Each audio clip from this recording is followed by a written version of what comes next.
Hey everyone, welcome to Live from Tarkov. I'm Tarkov Reporter. Today we're talking about patch 12.11, which was expected for early June, but we do not have a firm date for it yet.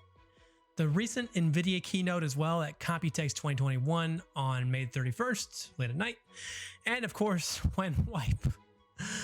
To do all that, we brought in a great guest though, a Twitch streamer and caster, UnfluffyBunny. Make sure you check him out at the link in the description. Let's get right to it.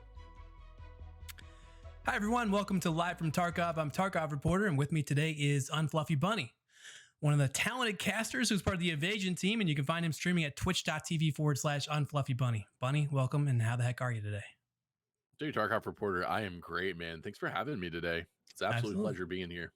Glad to have you. Now, first of all, why don't you tell the people a little bit about yourself and how you got into streaming and casting as well? Yeah, I have been streaming for a little over 3 years now. I got into it. I'd done it on and off for a long time before I really went, tried to make it a full-time career. And I had success with it, just streaming from like my Xbox and stuff like that.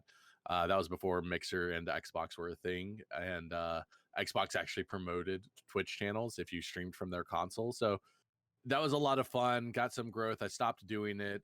And then I was laid off from my job. I did programming for medical insurance. I wrote their algorithms and their systems to to actually claims would come in electronically through secured data. So my programs unpacked all that data and put it into claims format so the claims could process through the systems.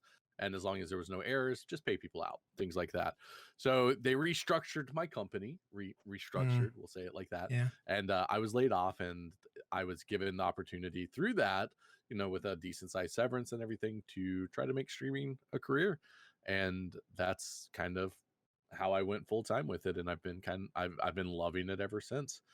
And Tarkov was one of my early games that I had picked up. Because I've been playing Tarkov since about as long as I've been streaming. And I had competed in the Invasion solo streamer battles twice.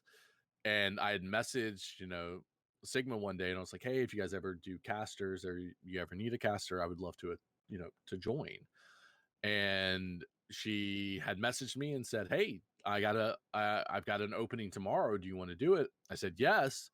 And I'd done it the one time. And then I told her, I was like, thank you so much. I loved it. I had a blast. And then it became like, hey, we're doing this. Do you want to do it more? And I joined, and I've been loving it ever since. And it is something that I have found that I really, really enjoy and I love. And I just want to keep casting more and more and finding other things to cast. And it's great.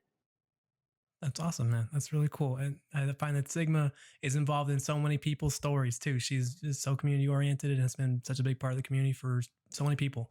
That's great to hear. She is. I mean, honestly, can't thank Sigma and the entire Evasion, family over there, all of them, for giving me an opportunity and so many other people an opportunity.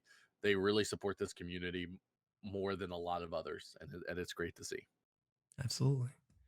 Now, one of the things I want to discuss with you today is the upcoming patch 12.11. But before we get there, there was a keynote last night, the Nvidia Keynote, as part of Computex 2021, that BSG had promoted significantly. And so the rumors were flying. Everyone's thinking, what's this going to be? Is it DLSS? Are they going to have something related to streets come out on this? Is there going to be new footage? And everyone is like really excited and staying up super late at night for many people in North America. Mm-hmm. And what did we get? We got we got Nvidia Reflex and nothing new on DLSS. No new streets footage. We did get some. We did find out that they pronounce Tie. Yeah. But what were your general takeaways from last night's flop of keynote, at least from a Tarkov standpoint? Yeah, it was a very weird thing. Like, I understand why they were trying to promote it, because it's like, hey, our game is going to be on what quote unquote is kind of a big technology stage. You know what I mean? But to only be there with Reflex, I felt was very weird because Reflex, I think a lot of people have a misconception of what Reflex is going, like what Reflex does and is going to do for the games. And it's not like, realistically, the only way it's going to help is like older gen GPUs, possibly, nothing like crazy. It was a really weird thing all the way around for BSG to promote like they did, but it was also a really weird thing to get excited about, or for them to try to like get the community excited Yeah. about. Like DLSS like is something that we could all get really excited about because that would take less computing power. It would actually allow the game to run smoother in most instances and give you more frames, especially if you're running a 20 series graphics card or a 30 series graphics card also. But for them to sit there and come out with Reflex, it's just supposed to like reduce the input lag for your GPU. Like that's it. Like literally, Reflex is a input lag reduction. That like I'm oversimplifying it, and you know Sure. people will probably Sure. you know be like, but as an oversimplification, that is exactly what it is. You press your mouse button. It's how fast your GPU registers what your mouse is clicking to get a hit, or you know, or anything like that. That's all it is.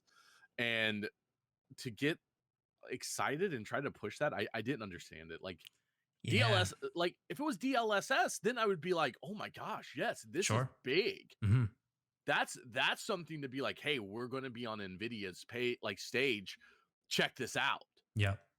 Yeah. But No Tarkov, doubt. Yeah. yeah, and Tarkov isn't GPU intensive. Like Tarkov is a CPU RAM intensive game at this moment. It's not GPU intensive, so it's another weird one for me. I don't know. Yeah, I'm right there with you, Bunny. And and we do know that DLSS is coming in the future, at least from what we know. But they need Unity 19 maybe to get there, and we're not sure exactly when Unity 19 will be in the game. So we didn't hear anything new on that last night, and that was sort of one of the other things that we were sort of optimistic about. Will we get more news on that? Maybe, but nothing. And Reflex, as you mentioned, I saw some people, I can't remember their names now, but on Twitter and on Reddit, calling this a Band-Aid fix for desync. And that's sort of the best analogy I've ever heard. And that's the other thing is like I did see that statement. Like people are like, oh, this is a Band-Aid fix for desync, and I'm like, this is not going to have anything to do with desync. Sure. This is not like, a lot of people were like, maybe this will help with like desync, and maybe it'll help with this kind of stuff, and it's like desync doesn't cause that. Like that's not why desync is caused. Like Reflex isn't going to actually have any kind of impact on a lot of the stuff that people are saying this is a Band-Aid fix for. It does nothing in those senses. Like the technology of what they're trying to show for Reflex isn't going to affect that at all. So that's a weird one. Like I believe it was like, I think Clean had come out and said something on Twitter, and then No Food After Midnight responded and was like very much like laid it out exactly like what this is going to do for Tarkov, and none of the stuff is, it's not even a Band-Aid fix. It's just like, it's just a feature. Like realistically, and that's you need all. a specific mouse and maybe a specific monitor to run it, I think. So yeah it's all like it's all VSync, G-Sync, all of that kind of stuff. It's just another like, it's another feature 90% of players are gonna turn off. You're not wrong. Yeah, dude, it was frustrating last night. And to have gotten really excited for that, and it was kind of a big letdown for me, and I think a lot of people in the community a little bit let down on that last night, especially because there hasn't really been much communication out of BSG officially recently, aside from Nikita going on Clean's podcast and maybe accidentally telling us some stuff that or misspeaking at times. So like not a lot of official news that we can talk about, but we do have some information on 12.11. We know that factory is going to be expanded, and they're bringing a new boss in. Are you excited for those 2 new changes to the game? Are you looking forward to new factory? Yes, I think Factory, I believe, is the only map, which is kind of interesting. It's the only map that hasn't received an expansion of some sort at all. Mm. It is I mean, even Reserve got an expansion, and it Right? was a brand new map. Yeah. Like it got a whole new section. But the thing about Factory was the Call of Duty PvP map for a long time. Like that's just the map that when you reached, a high level in Tarkov and you had a lot of money, you would just go to that map and just run it all day with, meta gear and try to just loot other people with meta gear. So the fact that it's getting an expansion, I think is really good because nobody runs it now. It's a dead Right. map. Yeah. Like there are a few people who still play it a lot, but realistically, you go there, you get your tasks done, and then you never set foot in that map Totally. again. It's all questers. That's all I ever see there. Yeah. Yeah. And Labs has taken that PvP. Yeah. And here, my biggest problem with Labs and Factory was they are both non-representations of what Tarkov truly is as a game. So if you are expanding those maps and you're putting, unique, like a unique boss, which I gotta say, I'm super excited about this boss. I am looking forward to being clubbed to death by this giant sledgehammer. It sounds horrifying. It sounds. It does. It does, and I'm looking forward to trying to melee him back and try to kill him. That would be cool. I would love to see that kind of fight. But unfortunately, the sledgehammer is not going to be lootable from what we've heard, which is super disappointing. Yeah. I want to take the sledgehammer out and come on. Yeah, like I get it. Like I would love for the sledgehammer to be lootable, but I think it's one of those situations where it's like most melee weapons that we have in the game right now are one slot, or like, you put them on your side. They're like in a scabbard on your side. You know what I mean? Like the Red Rebel, all of that stuff is just like, even the sword, it's just something you put on your side. Whereas like this is a giant two-handed sledgehammer. You know what I mean? Like if they allowed us to put that in our second slot, because it's a big slot on our back, and then we run at people with it, I think it would be great. I think that would be so entertaining to run at people with a sledgehammer. But maybe down the line they'll give it to us. Maybe. That would be pretty cool. Yeah, I totally agree with you. I'm looking forward to the expansion of Factory because, I mean, the only reason to go there right now is get your office kills done. Maybe there's some other quests you can get done there, like close range bolt action kills and flashing people to death. Yep. And of course, like the things that you have to do in Factory. But those are pretty early on in the wipe. And once you get through that, I don't have much of a reason to go. But yeah. It'll be interesting. I'm very curious to see the exact expansion because Factory is technically inside customs. Right. So it will be interesting to see that dynamic of like how they're expanding it. Like they can't really add verticality to it. But there are a lot of closed doors in Factory that may be open, because a lot of people don't know this. Actually, over at gate, like over at one of the spawn locations down Glass Hallway, where the two little trucks are, the yellow trucks, there's that spawn back there. Inside of that, well, the door behind you in that spawn opens, right, but you can't open it as a PMC. A NPC scav has to open I've seen that. Yeah, that scared the crap out of me when I see that. It's very rare to see, but it opens, and a lot of people don't realize that. So if they have like a lot more of those doors open to new locations inside of that, I would really like to see that. I feel like that's the direction they would go, is expanding out the spawn points a little bit, because everything is so compressed at the start of a Factory match. And it's one of the things that makes getting office kills difficult is, if the other people in the game aren't trying to get office kills, you might not make it there. Yeah, exactly. And what else will be interesting thinking about that now is with the expansion, what like is Pestily going to change the map that is required to get into the Punisher tournament? Because that's he's always used Factory, because it's one of those maps that you can just get to the spawns, get out really quick, and then do this.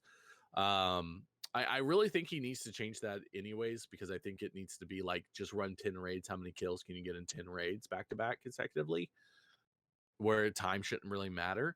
But yeah, it'll be interesting. I'm excited. Cool. The next thing I wanted to get into is Scav Karma.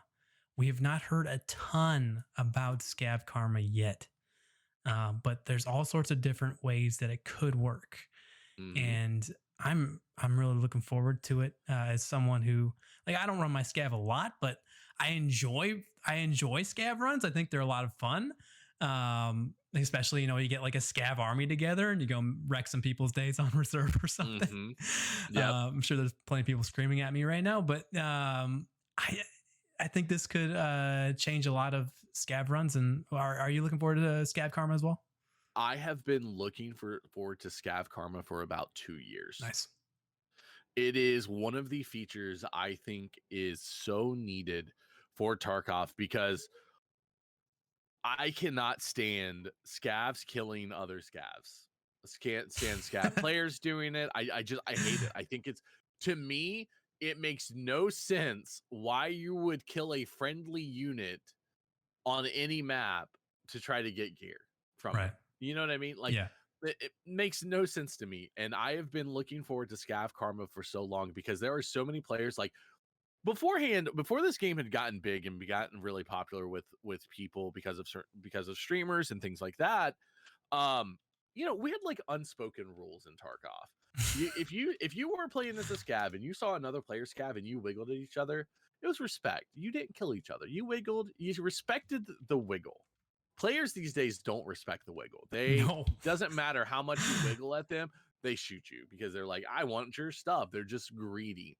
So for me, I have always said, I want Scav Karma. If you kill too many scavs or scav players, the moment you spawn in, you are a hostile enemy to all the scavs, and they should instantly start shooting you and killing you. And I have said that from the beginning. Teach people how to stop being, killers to other scavs. Yep. No, you're totally right. I love the wiggle.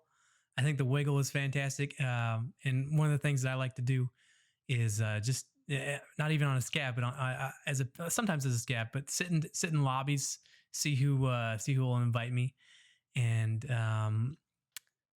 figure out whether or not they're going to TK me or not. And it's about half and half, to be perfectly honest with you. A lot of people just instantly TK you when they invite you to a game. And I don't get it.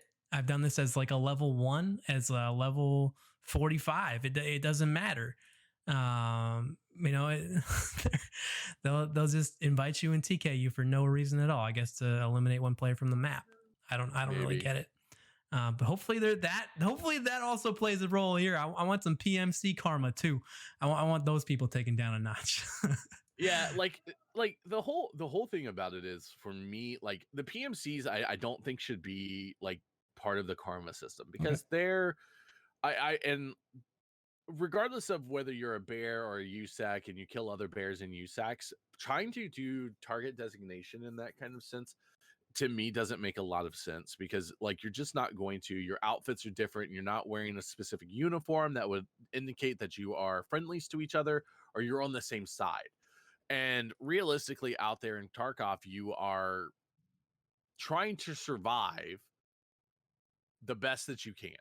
You know what I mean? But for scavs, like, to me, these scavs this is their home. Like, why would you go around killing your neighbor that you guys are both trying to survive what's happening here? But supposedly it was said that, as a scav, if you help a PMC get out of one of the scav extracts, like the PMC scav duo extracts, that you will get like a huge boost in scav karma for that. And I kind of like that. I think that's really awesome. No, for sure. I hope they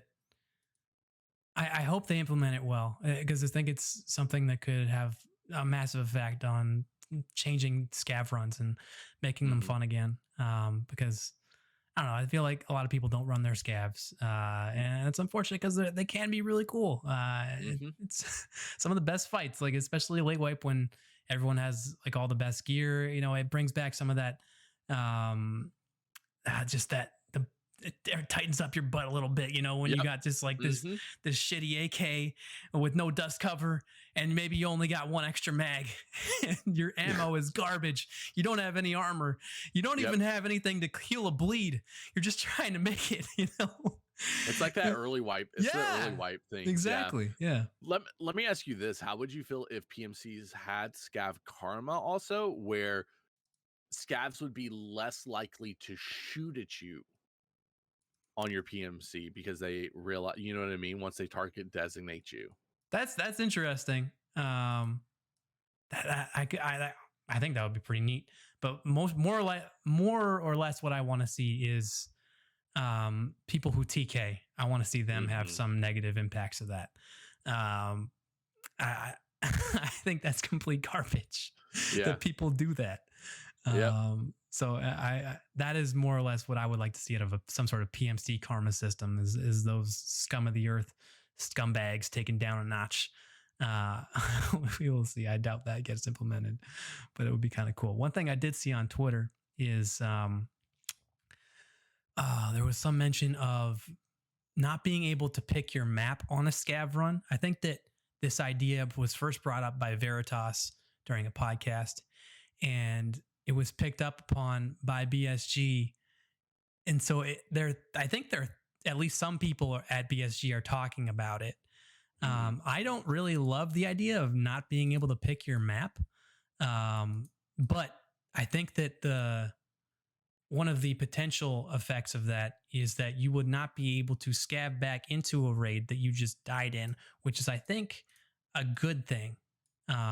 Because no one likes to kill somebody as a PMC and then, 30 seconds later they scab back into the raid and you're fighting them all over again. They have all the advantage on you because they know exactly where you are. That sucks. That's one of those weird things too, because like your scav junk box, realistically, you know how I've always said that the scav junk box, when you're playing a scav run, you're playing that scav that you've hired to go get stuff for you. Like that realistically is what it is. You've paid a scav to go get things for you. And I've always said that I think that the scav junk box shouldn't have like you should be able to choose what you pay them. There shouldn't be a set amount. Like it's like, okay, choose one of the items, you know what I mean? But then you should be able to tell them what map they go to, and depending on the map that you select for them determines what kind of possibility of items they'll bring you. That's so cool. If you need military grade stuff, you can send your scav to reserve, but he might have a higher chance of not making it back with as much stuff, or as, you know what I mean? There's that percentage of chance because the map's more dangerous. It's one of those things that I've always thought that it should be, because when we play scav runs, we're pretty much playing hired scavs by the PMC. So maybe scav karma could play into effect where if you have good scav karma with your PMC, the scav that you send out, the one that you play, has better gear because he is more willing to do stuff for you, or you know what I mean? You have better karma with him. That would be cool. There's a lot that can be done with it. There really truly is. And I'm excited to see what BSG decides, and I hope they listen to some of our feedback on it. But I don't like the thought of not being able to select my map. Yeah. That bothers me a little bit. I had a back and forth with Tobias on Twitter about it. And one thing that might work is maybe if you have high scav karma, you're able to choose like all the maps. Whereas if you have low scav karma, maybe you can only choose like 2 of them or something for a scav run. Well, realistically, here, and let me, I hate to interrupt you on this, but realistically, the only problem with it is people who run one server. If you run multiple servers, you're never going to get back into your raid. It's statistically very rare that happens. The only time this issue comes up is people who run one server. Look, I play in a bunch of groups with friends, and I got to say, if we're running a big group, we're going to be running on one server so Yeah. that we can scav back in, because you can. Why not take advantage of that if that's a thing in the game? And I feel like they need to do something to remove that, because as much as I will try to take advantage of that, I think it's terrible and should be removed from the game immediately. Yeah, I agree. And the whole server select thing for Tarkov, it's been one of those things that I've thought about a lot. Like, I understand wanting to have a good ping to a server, but I also don't understand why they let us select those servers. Like, the server should just be like, hey, you know, do you want a central server? Do you want a eastern server? Or do you want a western server? And then from there, it should just pick the server farm that's in that region. You don't get to choose. It's not a bad idea. I might cut down on people getting back into their same rates. It's not bad. But yeah, I don't disagree with you. It's in the game. If you want to use it, use it. That's what I've always said. Yeah, I agree. That's my sort of outlook on most things that are in the game. If they're part of the game, go ahead and use them, you know? Oh, well. So what we know about Scav Karma so far is not a lot, but from my understanding is if you help Scav Boss, you will gain Scav Karma. Do you have any other understandings of what else we know about it? Not a lot. Just because this is we're getting the first iteration is what they said of Scav Karma. So, I mean, like what does that mean when they say if you help Scav, like how, like what does that mean? You know, I think it means like if they're in a fight against the PMC and you start fighting that PMC too, I think that would probably increase your Scav Karma rather than fighting the boss. Yeah. I don't know. I don't like, to me, that like Scav bosses and raiders should not factor into Scav Karma because they're warlords. Like, realistically, you think of Reshala and the actual lore behind Reshala, they're corrupt cops, you know what I mean, that have now started warlording over customs. Right. Realistically, why do I care what my karma is, and why would I help that guy who's probably being not great to other people that live there? Like, it should be like you helping other basic scavs. That's how I've always agreed. Like, I've always thought about it. So I don't know. I have to think about that one a lot. I have to sleep on that one. Fair enough. Let's shift into weapon malfunctions, because that's a big system that's coming into the game with this patch, supposedly, patch 12.11. Is this something you're looking forward to, or are you skeptical about it? What are your feelings on the weapon malfunction system? So this is something that people don't realize. Weapon malfunction's already in the game. I've never had a weapon malfunction on me. Yeah, weapon malfunction is already in Tarkov. The problem is not enough guns ever get to the durability to see weapon malfunctions. What is it? What do you know how far they have to go down? Below 50%, if I'm not mistaken. Okay, I've never had a gun last that long. Yeah, nobody has. It's very, very rare that anybody has a gun in their inventory that goes below 50% and doesn't repair it, or like doesn't, you know what I mean? You don't, like, you die with it or you repair it or whatever. But weapon malfunctions are in the game. They do happen. Have you ever had one? No, I've like, so there are times when your gun just doesn't fire, and there's supposed to be an animation of him clearing the chamber. And I think some guns don't have that animation right now is the problem. So if you ever had those moments where you go to shoot your gun and nothing happens, that's a weapon malfunction in the game. But what's supposed to happen is when your weapon malfunctions, you'll see your character either grab the charge handle or clear the chamber, and you'll see him like shake it to try to get the weapon malfunction correct. I believe the RFB right now has that animation in. So if the RFB, if it gets down low enough, it will jam, and you'll see him clear the chamber and try to do it. So it is something that has been in the game. Like, it has been in the game.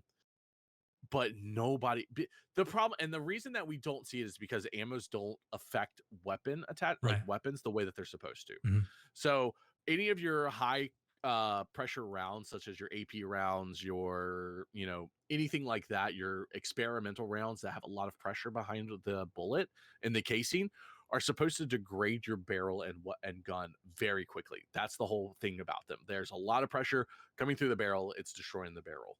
And it's supposed to make that degrade really fast. So what I'm hoping that we'll see from this is that weapon, like, people will be forced to repair their weapons more, because we'll actually be getting that weapon degradation a lot more and a lot faster, the higher pressure ammo that you're using, and we'll start to see those weapon jams a lot more in fights. Okay, that's interesting. If this wipe goes a long time, maybe I'll try to get an RFB down to under 50. Actually, I think I just saw somebody actually on Twitter. I have seen the animation before, so I know what it looks like, but I thought it was maybe from like some sort of BSG video rather than in game. No, I think Gino recently had one. Really? Okay. I think if you go to Gino's Twitter real quick, I think Gino had one. I'm pretty sure. Yeah. Go to Gino's Twitter. And yeah, go to Gino's Twitter. Oh, yeah. Okay. I saw that. Yeah. I'll try to cut this in for people. Yeah. For people watching, I'll try to cut this in. But yeah. That okay. I did see that. That is interesting. Yep, and that's exactly what it looks like. Yeah, that's the RFB. Okay. Yeah, he's using the RFB. I know, and I know that the AKs have it. So you'll see them. You'll see on an AK, they will clear the chamber using the charge handle, and they'll lift it sideways and do this to try to clear it. If I remember correctly, the animation. It's such a rare thing for people to see that, like, it blows their mind if they ever do actually see it.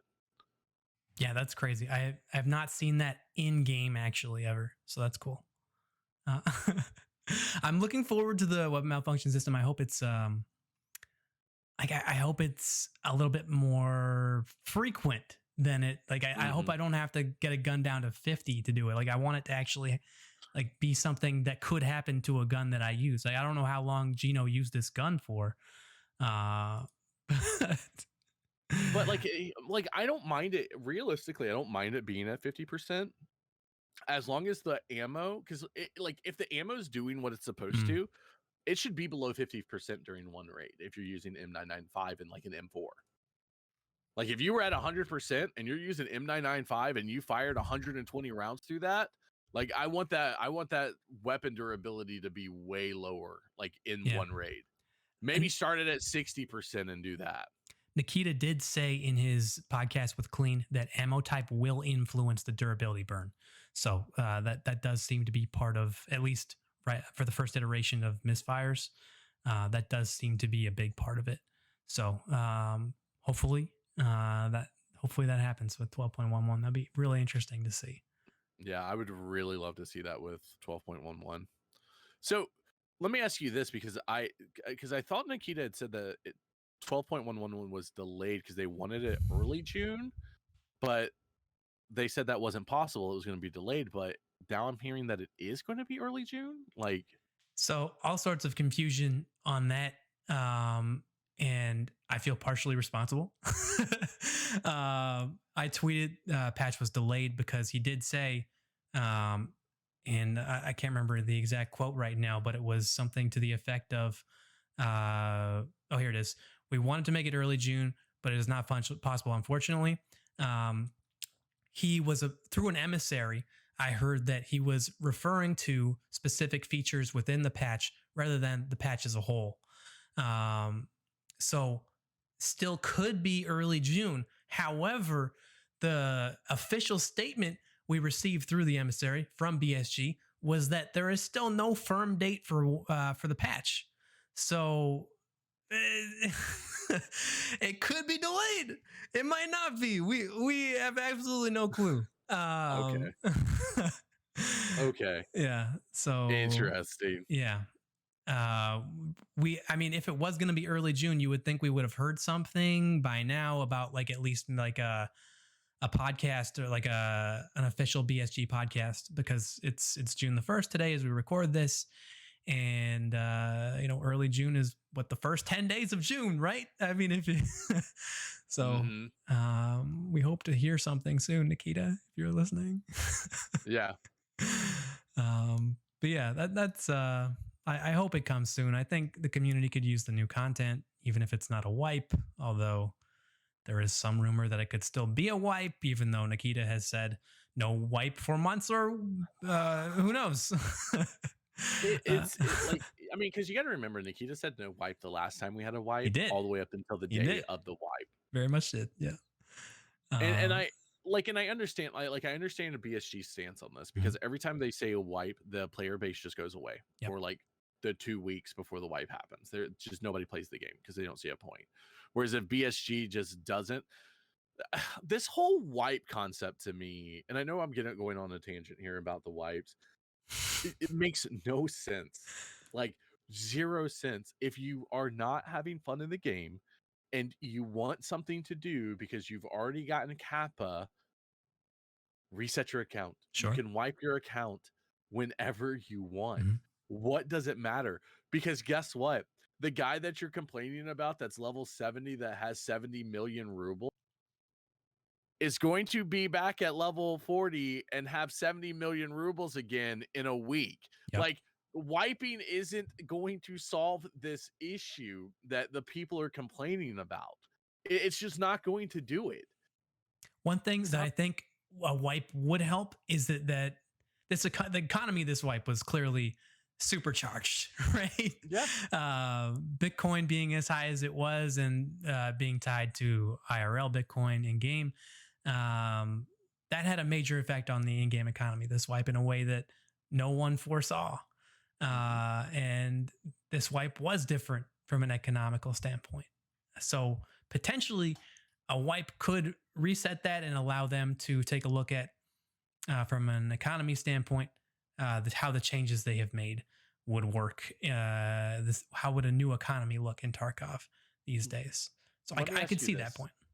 Let me ask you this, because everybody makes that argument that this, like, yes, the economy was supercharged, but what effect did that actually have on the game? Realistically, what effect? Because the only effect it really had on the game was giving more people access to better gear instead of less people. And realistically, like, everybody's running great gear after 2 weeks. So I never agree with the wipe because of the economy being messed up, because realistically, the average player that, like, and I'm not talking about the below average player, and and I don't mean this in skill level. I'm talking about time level, like how much time they can put in. Your below average player is never going to see Kappa. They're never going to get to run super meta gear all the time. But your person who averages 3 hours a day, or 20 hours a week, is going to achieve that. Realistically, they are going to. The economy just boosted it a little bit and just made that 2 months to get to this point a month. That's all it did. And I just don't ever agree with the fact that, like, hey, it was supercharged, we need to wipe it. And I'm like, no, because literally all that happened was we got to that point a month faster. Yeah, you're probably right. I can see both sides of this. I don't really need a wipe right now. But I could see how for some people it would be important in their gameplay.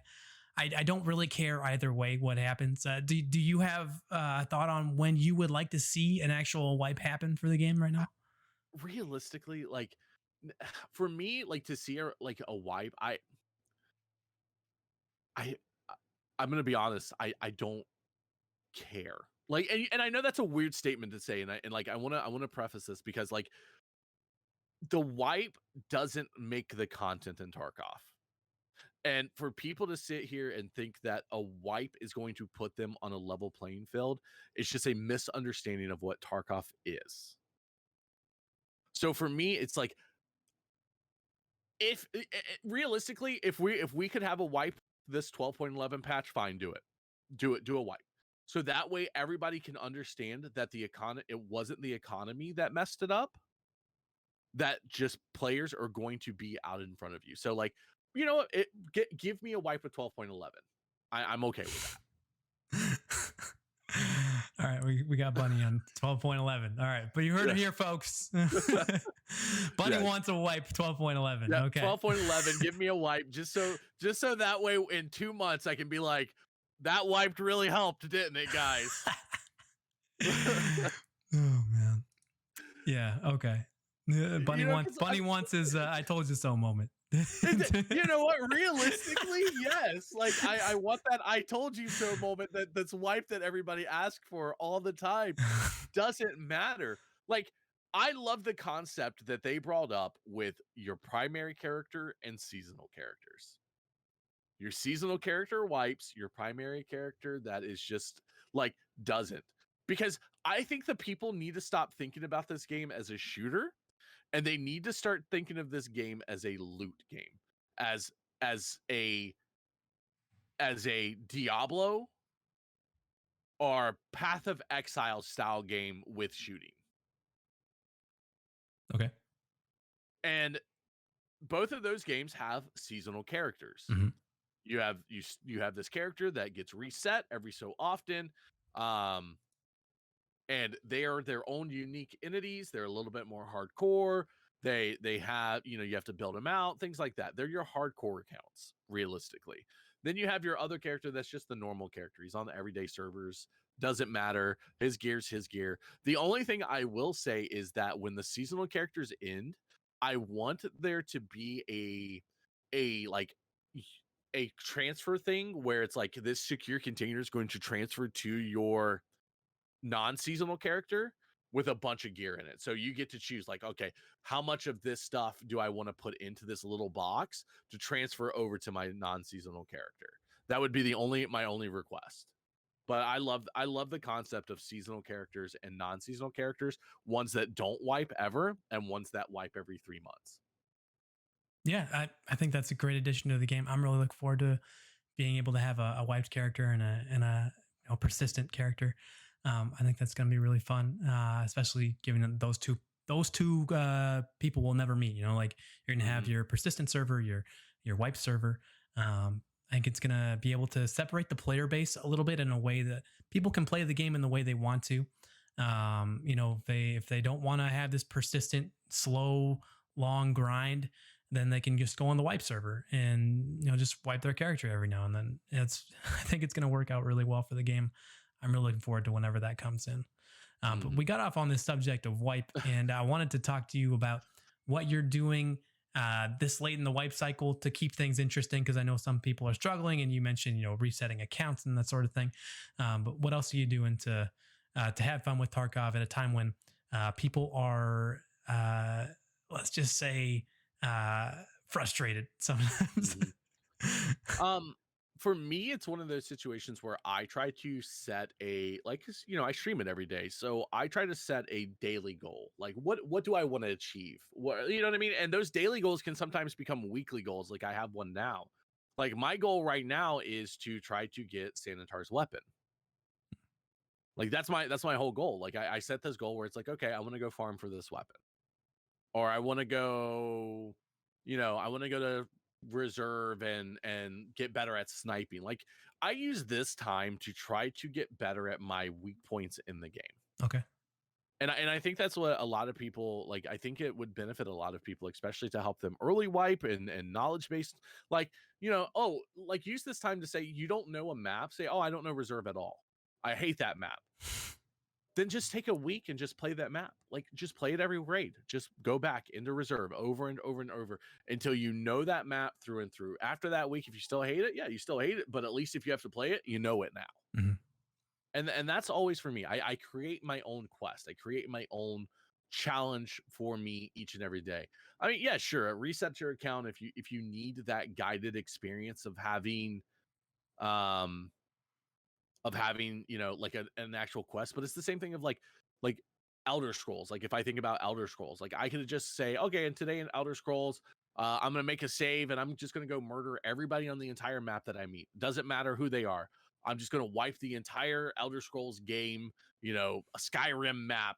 That's my goal. You know what I mean? You can create your own goals. And I think that people don't do that enough. They think that they are pigeonholed into what they have to do. For sure. No, I completely agree. I'm trying to do, I'm still working on a few tasks here and there. So I try to keep those in mind, and I just try to help other people out with tasks as well. And, in my Discord server, a bunch of people still trying to level up, and some people are new to the game. So, I really enjoy helping new people. It's one of my favorite parts of Tarkov because it's such a difficult game to get into. And so, when we can introduce new people to it, it's always a nice feeling. I like that. Oh yeah, that is always the best. Like, especially people that, like, for me, I've been playing so long that chirping people is so much fun. Like, hey, what task do you have to get done? Let's go get your task done. I've done these tasks 100 times. Let me teach. And it's not just like taking them to get the task done. It's also about teaching them the best way to do the task. So that way, if they have to do it again in the future, they have that knowledge of how can I approach this without somebody telling me what to do. I can learn to do it. So I love teaching Tarkov. I think it's one of the best things and most satisfying things in the world. Definitely, man. Definitely. Well, Bunny, that's all the time we have for today. I appreciate you so much for being here, my man, and let the people know where and when they can find you on Twitch. Hey guys, so you can find me on Twitch at UnfluffyBunny, /UnfluffyBunny on Twitch. You can find me on Twitter at UnfluffyBunny_. But I'm pretty much live every single day at 2 p.m. EST until I usually get hungry or something like that. So you can find me there every day. All right, Bunny. Thanks so much for your time. We'll talk to you again soon. Thank you so much, buddy. I appreciate it. All right. Thanks again to UnfluffyBunny for being here. Always fun to talk Tarkov with that guy. Before we go, though, some additional notes I want to make sure we sneak in here. We've been told to expect the Scar H and the MK47 mutant in this patch, but things have been quiet from BSG lately. I would guess they'll still be in there. We just love some more communication from our overlords at BSG. We talked a little bit about weapon malfunctions today, and I want to make sure to clarify that so far, the only part that will have a durability is the receiver. Other parts won't impact the durability at this point, although there is potential for that to be the case in the future. In addition, weapons from traders will have a range of different weapon durabilities, as well as weapons from scaffs. We discussed the factory expansion too, and I want to make sure to mention that it is going to include one more PMC slot. And BSG has said they're thinking about adding an additional PMC slot as well, based on how that all plays out. Lastly, Inertia will not enter the game until 12.11 from what we know. It has been pushed to 12.12 or maybe later. There's not really any certainty on that at this point. Hopefully patch 12.11 comes soon. It had been expected for early June, but we don't really have a firm date on it, and it's June 1st as of this recording. So no firm date on patch, no firm date on wipe. Would just love to hear anything at this point after that keynote last night, which was so great. Final thank yous to UnfluffyBunny for being here. Go give him a follow, and thank you to Gino for letting me use the clip of his weapon jam. I really appreciate that too. That's gonna do it for Live from Tarkov. Go to Bite Them Cheeks. We'll see y'all next time.